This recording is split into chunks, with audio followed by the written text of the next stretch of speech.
जय श्री राधे कृष्ण। आप सभी का आपके अपने YouTube channel BK Mishra present में बहुत बहुत स्वागत है। आइए आज आप सब सुनेंगे हलहारणी अमावस्या आषाढ़ अमावस्या की कथा। हिंदू धर्म में आषाढ़ अमावस्या तिथि का बड़ा ही विशेष महत्व माना गया है। इसे आषाढ़ अमावस्या और हलहारिणी अमावस्या के नाम से जाना जाता है। इस दिन विशेष प्रकार से गंगा स्नान करना, दान पुण्य के कार्य करने का महत्व माना गया है तथा अमावस्या तिथि का दिन पितरों का दिन माना गया है। इस दिन पितरों के निमित्त श्राद्ध तर्पण आदि का कार्य किया जाए तो इससे अनंत फलों की प्राप्ति होती है। इसे हलहारिणी अमावस्या कहते हैं क्योंकि इस दिन किसानों के लिए यह एक महत्वपूर्ण दिन होता है। इस दिन भगवान श्री कृष्ण के बड़े भाई बलराम हलधर की पूजा की जाती है तथा हल की पूजा करने का इस दिन महत्व माना गया है। और इस दिन धरती माता तथा अन्नपूर्णा देवी की पूजा करने से अच्छी फसल की प्राप्ति होती है। जो भी समृद्धि की कामना करते हैं तो उन्हें अवश्य ही सभी कार्यों में सिद्धि की प्राप्ति होती है। इस बार हलहारिणी अमावस्या आषाढ़ अमावस्या जो कि 25 जून 2025 दिन बुधवार को पड़ा है। तो आइए सुनते हैं आषाढ़ अमावस्या हलहारिणी अमावस्या की कथा। कथा के अनुसार एक समय की बात है। एक ब्राह्मण अपनी पत्नी के साथ रहता था। वो दोनों ही भगवान विष्णु के बहुत बड़े भक्त थे। दोनों प्रतिदिन अपना ज्यादातर समय भगवान के ध्यान और पूजा पाठ में बिताते थे। ब्राह्मण का घर धन धान्य से भरा हुआ था, किंतु संतान न होने के कारण यह दंपति अत्यंत दुखी रहता था। एक दिन ब्राह्मण ने अपनी पत्नी से कहा कि मैं तपस्या करने के लिए वन को जा रहा हूँ। इसके बाद वह भगवान पर भरोसा और संतान की कामना लेकर के वन में तपस्या करने के लिए चला गया। ब्राह्मण को कठोर तपस्या करते हुए कई वर्ष व्यतीत हो गए, लेकिन उसे फल की प्राप्ति नहीं हुई। अंत में हार मानकर ब्राह्मण ने अपने जीवन को समापन करने का निर्णय ले लिया। अपने जीवन समाप्त करने के बारे में सोचकर उसने पेड़ की डाली पर फांसी का फंदा डाल लिया और अपने गले पर बांध लिया। तभी वहां पर सुख अमावस्या प्रकट होकर बोली कि हे ब्राह्मण, तुम्हारे भाग्य में 7 जन्म तक कोई संतान नहीं लिखी है, किंतु मैं तुम्हें 2 कन्या का वरदान देती हूँ। तुम अपनी एक कन्या का नाम अमावस्या रखना और दूसरी का नाम पूनम रख देना।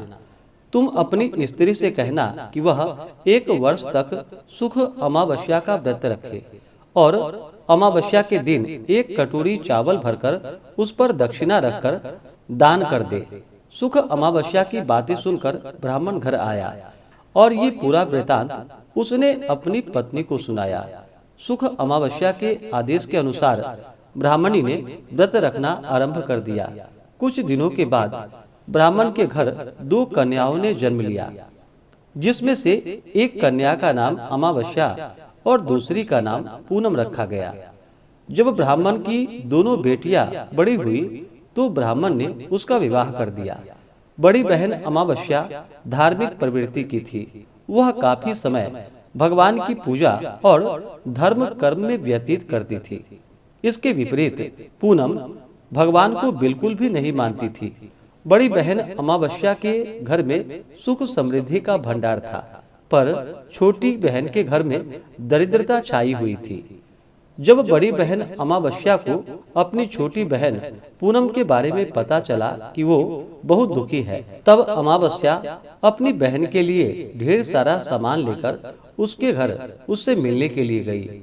छोटी बहन के घर पहुंचकर अमावस्या ने उसे 1 वर्ष तक सुख अमावस्या का व्रत करने की सलाह दी। साथ ही अमावस्या ने व्रत को विधि पूर्वक करने के बारे में पूनम को बताते हुए यह भी कहा कि तुम 1 वर्ष तक सुख अमावस्या का व्रत करना और 1 कटोरे में चावल भरकर उसे दान कर देना। ऐसा करने से तुम्हारे सभी कष्ट दूर हो जाएंगे और घर में सुख समृद्धि आएगी। पूनम ने अपनी बहन की बात को मानते हुए बिल्कुल ऐसा ही किया, जिसके बाद 1 साल के भीतर पूनम का घर धन धान्य से भर गया और उसके घर एक बेटे ने जन्म लिया। इस प्रकार जो भी विधि पूर्वक सुख अमावस्या का व्रत करता है उसके घर में सुख समृद्धि आती है। इस बार आषाढ़ अमावस्या जो कि 25 जून 2025 दिन बुधवार को पड़ा है। वर्ष 2025 आषाढ़ मास की अमावस्या तिथि प्रारंभ समय 24 जून 2025 दिन मंगलवार शाम 7:01 और अमावस्या तिथि की समाप्ति 25 जून 2025 दिन बुधवार शाम 4:02 पे अमावस्या तिथि की समाप्ति है। तो इस बार चंद्रोदय व्यापनी और सूर्योदय व्यापनी के अनुसार जो कि सभी कार्य 25 जून 2025 दिन बुधवार को किए जाएंगे। जो भी गंगा स्नान का कार्य करने वाले हैं, दान पुण्यों का कार्य करने वाले हैं, पितरों का श्राद्ध तर्पण आदि का कार्य करने वाले हैं, तो सभी भक्तजन 25 जून 2025 दिन बुधवार को इन कार्यों को करेंगे। 25 जून को ब्रह्म मुहूर्त का समय सुबह 4:05 से सुबह 4:45 तक होगा। सूर्योदय का समय सुबह 5:09, सूर्यास्त शाम 6:52 होगा। राहु काल का समय दोपहर 12:01 से दोपहर 1:42 तक होगा। राहु काल समय के दौरान कोई भी शुभ कार्य या नया कार्य नहीं करना चाहिए, इस बात का ध्यान रखें। अभिजीत मुहूर्त नहीं होगा।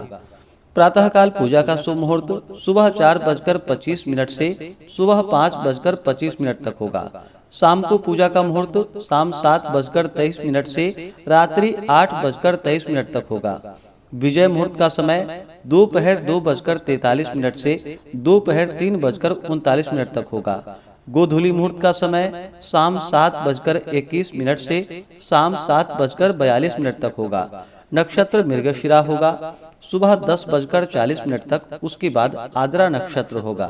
योग गंड होगा सुबह 6:01 तक, उसके बाद वृद्धि योग होगा जो कि रात्रि 2:39 तक होगा। सर्वार्थ सिद्धि योग रहेगा सुबह 5:25 से सुबह 10:40 तक। 25 जून को सर्वार्थ सिद्धि योग होगा। इस समय में पूजन आदि का कार्य करना, दान पुण्यों के कार्य करने का विशेष महत्व माना गया है। अमावस्या तिथि के दिन चाहिए कि सुबह ब्रह्म मुहूर्त में उठ करके नित्य क्रियाओं से निवृत्त होकर के स्नान आदि का कार्य करे, सूर्य देवता को अर्घ्य प्रदान करे। इस दिन इष्ट देवता की पूजा करें। अमावस्या तिथि के दिन पीपल वृक्ष की पूजा, तुलसी वृक्ष की पूजा करनी चाहिए। अमावस्या तिथि के दिन बहुत से लोग व्रत को भी धारण करते हैं, तो 25 जून को व्रत धारण करेंगे। इस दिन माता लक्ष्मी के निमित्त शाम के समय में खीर आदि का भोग लगाए तो बड़ा ही पुण्यफलदायी होता है। अमावस्या तिथि के दिन जहाँ तक हो सके गौ को हरा चारा खिलानी चाहिए, गरीबों को भोजन करानी चाहिए, ब्राह्मणों को भोजन करानी चाहिए। मध्याह्न काल के समय में पितरों के निमित्त श्राद्ध तर्पण आदि का कार्य करना चाहिए, इससे अनंत फलों की प्राप्ति होती है। तो आशा करता हूँ कि यह जानकारी आपको अच्छा लगा हो। इसी प्रकार से ज्ञानवर्धक जानकारियाँ प्राप्त करते रहने के लिए, व्रत पूजा के बारे में जानने के लिए, कथा को सुनने के लिए चैनल पे अगर आप पहली बार आए हैं तो चैनल को लाल बटन दबा करके सब्सक्राइब करें, साथ में बेल आइकन घंटी को दबाएं ताकि आने वाली वीडियो का नोटिफिकेशन आपको समय से मिलता रहे। वीडियो को लाइक करें, शेयर करें। सुखी रहें और स्वस्थ रहें। जय श्री राधे कृष्ण। धन्यवाद।